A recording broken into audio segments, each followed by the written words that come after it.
Alright, see you right? Yeah. Get the brand in. Hey, that looks good on you, mate. Perfect. It's going out nicely. We've got here with us today, we've got Lyndon, the founder of EatUp. I had the pleasure of meeting Lyndon when he came into my work and we did a sandwich making event. And today what we're going to run through is we're going to run through Lyndon as a CEO. We're also going to run through his journey and his accomplishments and what's upcoming. So would you like to introduce yourself? Yeah, absolutely. My name's Lyndon. I'm the founder of EatUp, and just to explain what we do at EatUp, it's a simple premise. So we provide free lunches to disadvantaged school children who would otherwise go hungry at school. It all actually started in Shepparton, my hometown, country Victoria, nearly 10 years ago in 2013. Amazing. And for the people that don't know, this is going broadcasting to the UK first. Yeah. So would you like to just explain how it started and the inspiration behind it? Yeah, absolutely. So probably just as a little bit of a precursor, the lunch system's a little different here in Australia compared to the UK. So rather than, I guess, school kids getting lunch at school through cafeterias or like, kids will bring lunch from home that their parents will prepare.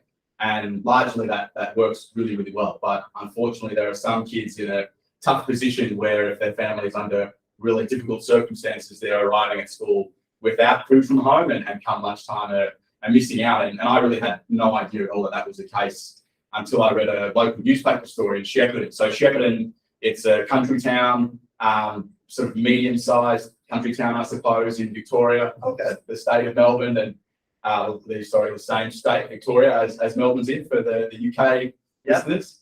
So it's a mid-sized town, and I just read it. I was really surprised to learn of kids in that circumstance in a country as fortunate as Australia. And when it's happening in your own hometown, it's sort of that medium-sized town. I just thought, look, if I didn't try and do anything to help, it would perhaps be unlikely that circumstances going to change anytime soon for these kids. And it wasn't anything grand by any means that I did. It was just like, look, if these kids don't have a lunch, what if I did something really simple and made them one myself at home and dropped them in? That's all it was. So that's how I got started. So it started from sort of seeing what's going on around you and put yourself forward to put yourself out there to help other people. Yeah. Off your own back completely.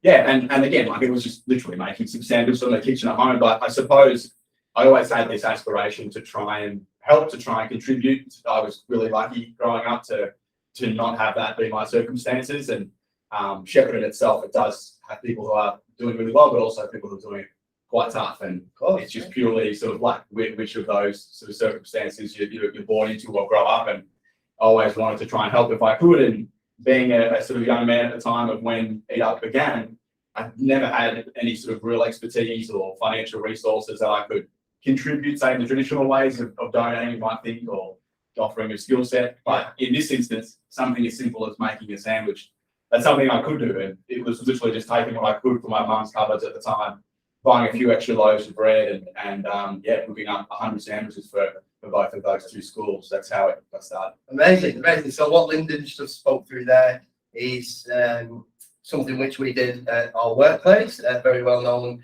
food tech company. He came in and we made how many sandwiches?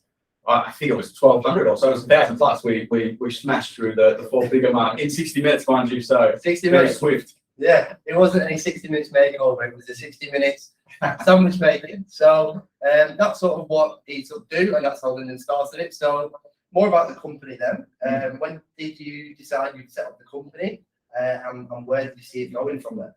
It was so in its infancy. I never anticipated that first delivery would be a really pivotal change in certainly sort of my life or trajectory. It never began as a career pathway. It was just a simple response to this particular article and trying to help the school. And it was really when the schools called back fairly shortly after saying, hey, that's great, we appreciate it, but can we have some more sandwiches, please? Like that was truthfully when I thought, okay, we're going to have to find an ongoing way. And I started to research more broadly the issue of kids missing out on food in Australia. And there was a statistic from Food Bank Australia, which is the largest food charity in the country, Australia. They found through their research there's in fact 1 in 8 Australian kids arriving at school hungry every day. Wow. So that's when it's like, okay, if we're going to have any sort of significant impact, not only does it have to become ongoing, become sustainable, it has to become scalable. And that's when these first sort of seeds started to embed themselves. I was like, finishing my uni course. Oh, wow. So even then, it was really 3 or 4 years in. It's like, I was just buying ingredients, getting some help from family and friends. Like a mate had a local Thai restaurant, and we'd move from the home kitchen into the kitchens there, and got some help from the apprentice chefs in the local area at the local TAFE, which is like a training type school. Amazing. And then sort of it started to grow a little. I spent some time living in Bendigo as well, and became aware of some schools there. So it sort of really organically sort of replicated itself and started to get bigger. And then eventually we probably got to a stage we had probably like 20 odd schools. And so it was quite a big undertaking, you know, and doing that with uni and part-time work. It was a lot. It was a lot. It was a lot to juggle. So it was wrapped to do it. But eventually we were lucky to engage like with some pitch events and meet some funders where it's like, hey, like what you're doing is great. It's clearly having an impact. What would happen if we could support you to do it full time? Or you had a van, what would be next? And then that's when we really started to scale it quickly, was getting that first van, being able to dedicate myself to it full time, engage with more volunteers, start to bring on an amazing team and just to accelerate forward. Like I said, it's nearly been 10 years, so way back now. But we support over 650 schools across Australia. So through Victoria, New South Wales, Queensland, Western Australia, and the Northern Territory. Wow. And have ticked over 2.2 million lunches made and delivered since we first started, which you've contributed to. So big thanks to you for that. You're welcome. Well, that's a major accomplishment. I can say, personally, I don't know any other companies doing something which you're doing. In the UK, we've got a football player, Marcus Rashford. Yeah, incredible. Go ahead. I am a Liverpool supporter, but unfortunately, I'll take my cap off to Marcus Rashford. Yeah. So, as everybody knows back home, he does a campaign which he's doing something similar with kids around Manchester and London, I think now, where kids aren't eating, they're up on school hungry, and he's actually providing his own charity of food to these kids. He's donating 10% of his wages, if I'm right, correct me if I'm wrong, and that for me is a great sort of initiative taken. And I feel like a lot of these high-paid professional athletes or sportsmen, sportswomen should be doing the same, something which is inspirational and needed in our community. What are your thoughts on that? Absolutely. Marcus Rashford, an absolute inspiration and what an amazing footballer, but an even better human being. That's saying something, isn't it, given how great he is on the field. But I think like sports people, they're such heroes to young people and everyone really. So they've got this enormous influence and scope to be able to contribute and engage, and that's not just, you know, say directly themselves, whether it's through donating, but influencing the broader public to start to engage with these causes, and whether it's giving their time or donating goods or equipment. Yeah. So I think there's an enormous opportunity there, and there are a lot of inspiring examples. Like you look at what LeBron James has done and Serena Williams. There's heaps of inspiring examples, and it's great to see it becoming more and more common as far as like professional sportsmen and women go. So yeah, I'm a massive sports fan, so always look to that area for inspiration, and in every respect, but certainly in a giving philanthropic sense, there's lots of inspiration there from them as well. Yeah. So what's your go-to sport?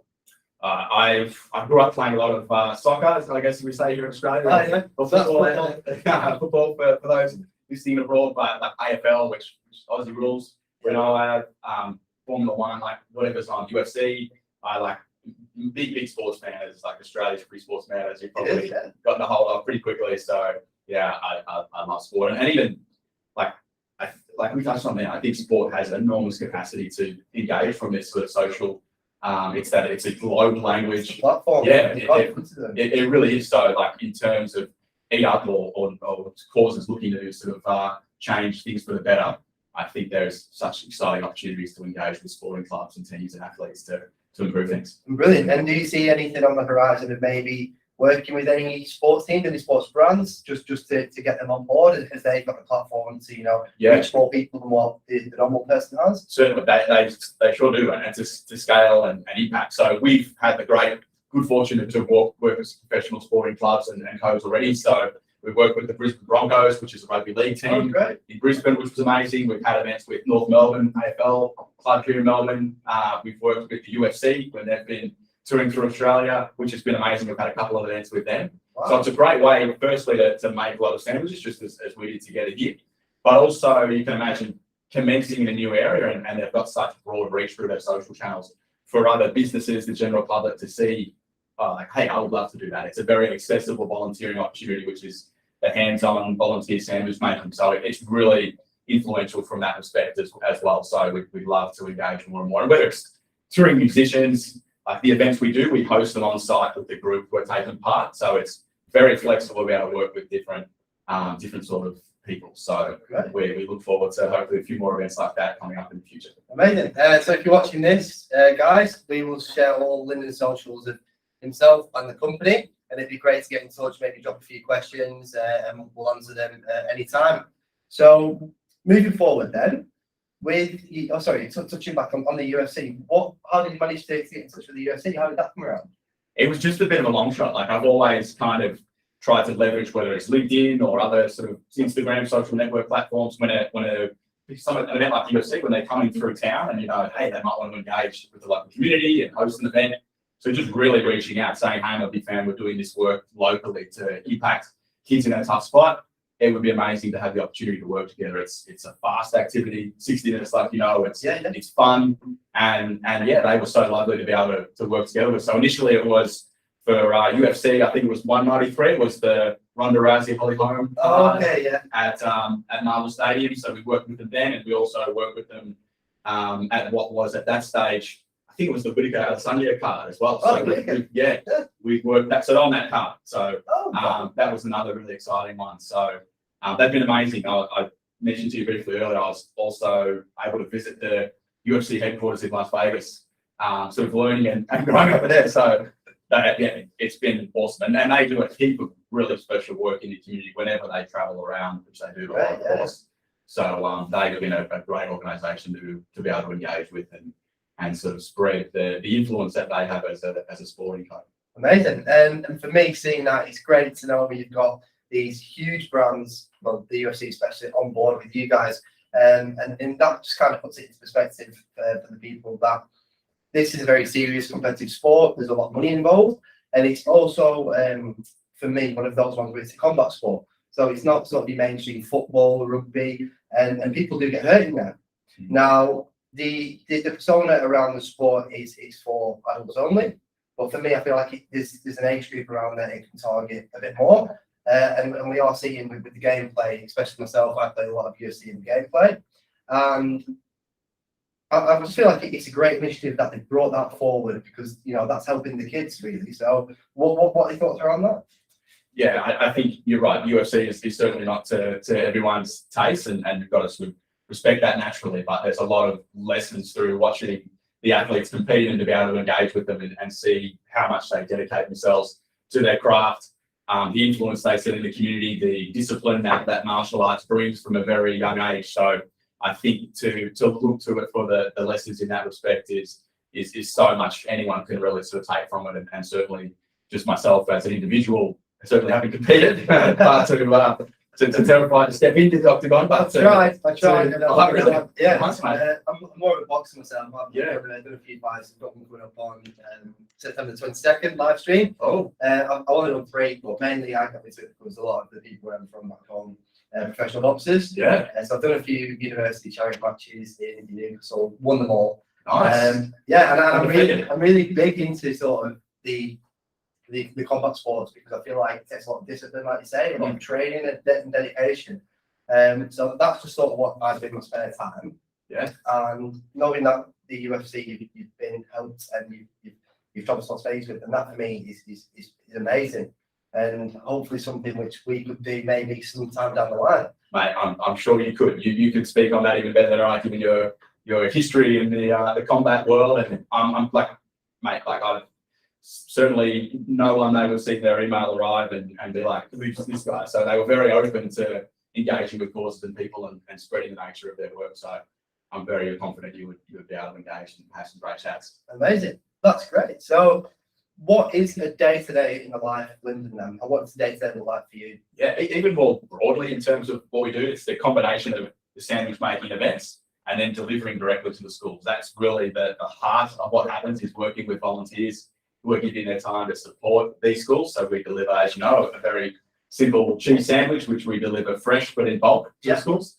The schools then freeze them when they arrive, and that gives control to the teachers at that school to be able to identify the kids in need, distribute to them in a way that's sensitive to any potential embarrassment, and they'll generally toast those sandwiches up. So the humble cheese toasty is the go-to. So that's really what is the most important. Is always the impact for us. But I guess more broadly now for me, it's looking to advocate for the nature of the cause, the nature of the work we do, to be able to think of how do we continue to innovate to even better support the young people and the families we look to help. So a really central guiding question for us is always how best can we help, asking the school to teach us that. And naturally we had to be agile through the period of the pandemic and change our offering. You can imagine a large hands-on group volunteering activity and something that's distributed daily at schools is not suited when kids are learning remotely. So we shifted very quickly on the response of schools to provide these larger food boxes filled with fresh fruit and veg, and cereal and bread and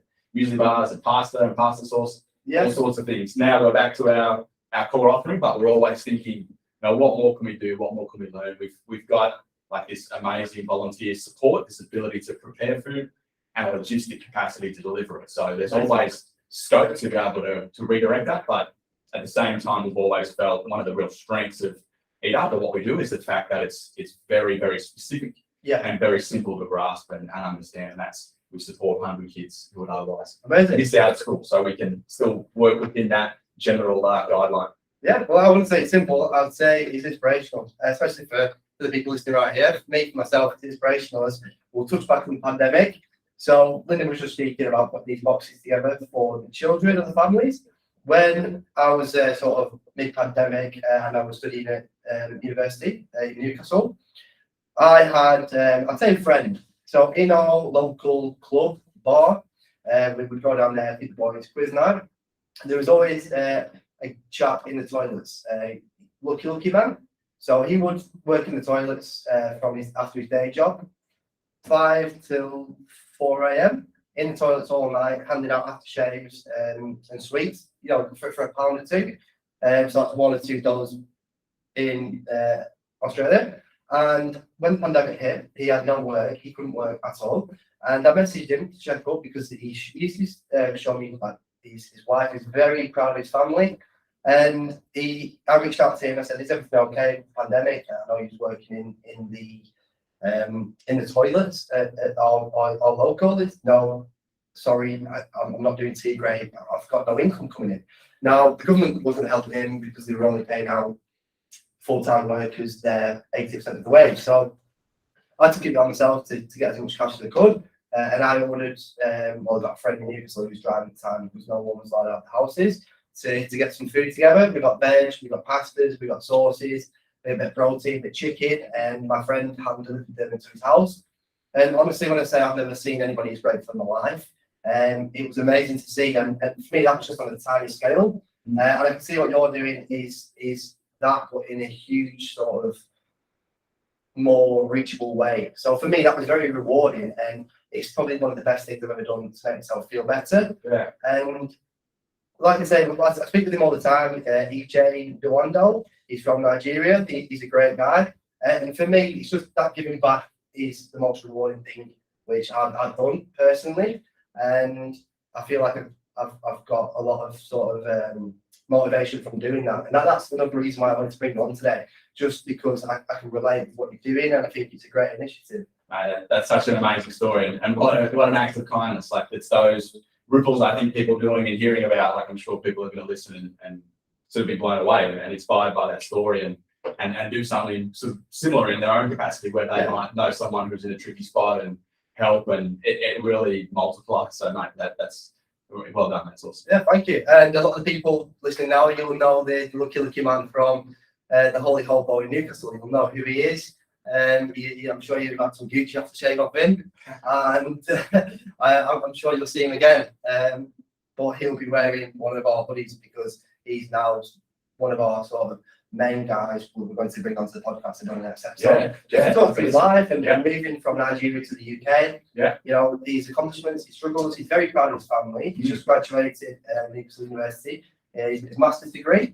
And his wife's also got hers as well. And they've got all positive things to say about the UK. But for me, working in a toilet 6 hours a night, 7 days a week, dealing with all these drunk university students, that would be quite a a job I would not want to do. You know, that takes a lot of your energy, a lot of your time, and that's just why I feel like people like that need help when it's not there. Yeah, and like couldn't speak up. Getting a master's at university is clearly on, and his wife wants some amazing things coming up, and yeah, what an incredible story, like in terms of that immigrant story and ability to be able to make things happen. I can't wait to listen to that one. Yeah, great, absolutely. And another thing for me is when you're from the UK, you'll be able to get a student loan for your course, get fees paid for your accommodation. But being an immigrant from a different country, you have to fund it all yourself. Yeah. So that for me is where I could see sort of the personal side of not being able to afford to feed his kids and his wife. So 3 kids, 2 people, no jobs, no income. So that was just sort of like a short story I wanted to share with yourself. And moving forward then, we'll talk about the accomplishments for you. So when you're doing your day-to-day, we know you left the company and you came back, what's the thing that keeps you going, motivated? I think it's just the excitement of possibility. Like I've always been, I think I've always sensed the most personal fulfillment in terms of being able to help people and be able to contribute. And I've always had a passion as well for whether it's startup business or I guess the entrepreneurship more broadly, and being able to compare that or combine those 2 passions in a way where you're trying to use that skill set towards sort of problem solving or building things towards impacting in the sort of broader social issue area is something that really inspires me. And I've sort of worked before in other sectors, you know, whether it's advertising or in hospitality, bars and things like that. And you have good fun. There's some good times, but I've always found that most fulfilling combination, you know, personally, of what gets you excited, what you're really fired up to try and be a part of is that space. I really like it and I love it really. So to be able to look and see what we can do, what we can continue to do, but I guess a broader hope or aspiration for me has been potentially that EatUp could be one spoke rather in a much bigger wheel of social change initiatives. So I hope that EatUp might be focused on feeding hungry kids, but maybe there'll be other initiatives that come to support sort of other broader issues, whether it's homelessness or climate change or Indigenous issues, supporting here in Australia. So still certainly a lot more work to do internally with EatUp, which I can't wait for. But that's something like I've always been drawn to entrepreneurs and like seeing the skill set that they have to be able to start multiple businesses and then have success, to be able to aspire to maybe achieve something similar in the not-for-profit world is something more and more that I'm like, this is what I want to do. This is the pathway. Like I guess I never thought of it as a career, but now it's like you look at the scope of your working life. Your working life and be like, I want to try and really make an impact here. Yeah. So for me, that is people over profit. What do you think about that sort of line of put together there? People over profit. Yeah, I think it is, but more and more like the not-for-profit world. And I've just got a son now as well, so that sort of perspective of trying to balance like the nature of what you do at work and what you find fulfilling, but also trying to best support your family as well. It is something you've got to really balance. So it's hard, and I guess I'm still trying to find that sweet spot in terms of what's the best thing to do. But I've sort of felt personally, if you feel great, you're doing what sort of really makes you come alive, that's perhaps going to help you to become the best parent you can be in the best company, and that's a great influence at home. And maybe there could be other opportunities to earn a little bit more. Yeah. But maybe that starts to detract from some of the time at home. Who knows? I certainly don't begrudge either pathway in any way. People have to try and find what works best for them. I don't, I think there's great careers in both, whether it's the for-profit world or the not-for-profit world. But that ability to be able to juggle following a passion like this, and then also supporting your family is something you have to really sort of consider to see where that best sweet spot is. And there are great now careers in the not-for-profit world, like naturally and rightly so, the income is less than the for-profit space. Yeah. But to be able to really have a family that's secure and then still pursue these passions, I think is something more and more that's attainable. Amazing. People have proven that. And that for me is very inspirational hearing that, especially being young myself. I know a lot of my friends have gone into these companies where they want to earn the most money possible, which is fair enough if you're young. However, I do know a lot of people who have got children, very young children, and I do hear a lot as all I'm doing is going to work, and then I'm seeing my child, but work's not fulfilling for a lot of people. And with what you've just touched on there, I feel like a lot of people should sort of look at the opportunities in front of them rather than trying to chase the cash. I know the bills run rise, but if you're doing something you love, then you're always going to keep going and keep motivated. And I think, like, truthfully, that's the biggest message is trying to find what you love. And if you have the good fortune to be able to do it, like, that's the best outcome, no matter what field that's in. And certainly you can be consumed by the work and have that work balance sort of flip right out just as much, maybe more so sometimes in the not-for-profit world, because it is so hard to switch off. The nature of the cause is very immediate. But to be able to find that thing that you're so passionate about, that's really the key, I think, for anybody. And this, for me, is what lights my fire. Great stuff. And have you ever thought about going overseas with the venture, or anything like that? Potentially. We've still got more work to go in Australia yet, but it's that sort of combination of where the lunch system is like it is here in Australia, where kids are bringing food from home. So, of course, in the UK and the US, it's that little bit different.